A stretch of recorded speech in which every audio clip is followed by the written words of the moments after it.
Guys, welcome back to another video. ఈ రోజు recipe వచ్చేసి ఒట్టి తునకల్లో దోసకాయ వేసానండి.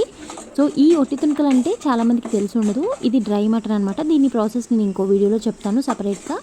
ఇప్పుడైతే ఒక గిన్నె పెట్టేసుకొని కొంచెం ఆయిల్ వేసుకొని ఈ డ్రై మటన్ అయితే వేయించుకోవాలి. సో మటన్ ముక్కల్ని కొంచెం ఎండిన తర్వాత ఇలా దంచుకుంటే మనకి తొందరగా ఉడుకుతుందనమాట. ఇప్పుడైతే వేయించుకున్న తర్వాత వేడివేడి నీళ్ళల్లో వేయాలన్నమాట. ఈలోపు అదే గిన్నెలో ఆయిల్ వేసేసుకొని అందులోకి పోపు గింజలు వేసుకున్న తర్వాత కట్ చేసుకున్న ఆనియన్స్ అయితే వేసుకొని వేయించుకోవాలి. ఇందులోకి కొంచెం కరివేపాకు అలాగే కొంచెం పసుపు వేసుకొని ఒక 2 మినిట్స్ అయితే ఆనియన్స్ని ఫ్రై చేసుకోవాలి.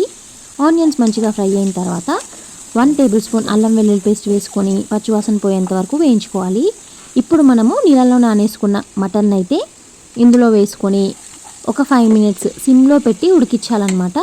సో మనం ఈ స్టేజ్లోనే మటన్ని ఎక్కువసేపు ఉడికించాలి. సో ఇప్పుడైతే లైట్గా వాటర్ పోసి నేనైతే మూత పెట్టేసి దీన్ని 5 మినిట్స్ సిమ్లో ఉడికించుకుంటున్నాను. ఇది ఉడికాక ఇప్పుడు ఇందులోకి కట్ చేసుకున్న దోసకాయ ముక్కలు అలాగే టమాటా ముక్కలు వేసుకొని ఒకసారి కలిపేసుకొని మూత పెట్టి మీడియం ఫ్లేమ్లో ఒక 5 మినిట్స్ అయితే మూత పెట్టి ఉడికించుకోవాలి.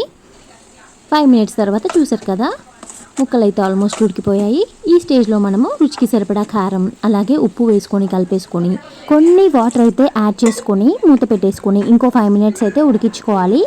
ఇంకా లాస్ట్లో ధనియాల పొడి అలాగే కొత్తిమీర వేసుకొని స్టవ్ ఆఫ్ చేసుకోవడమే. ఎంతో రుచిగా ఉండే ఒట్టి తునకల దోసకాయ కర్రీ అయితే రెడీ అయిపోయింది. మీరు కూడా ట్రై చేయండి. వీడియో నచ్చితే లైక్ చేయండి. Bye bye.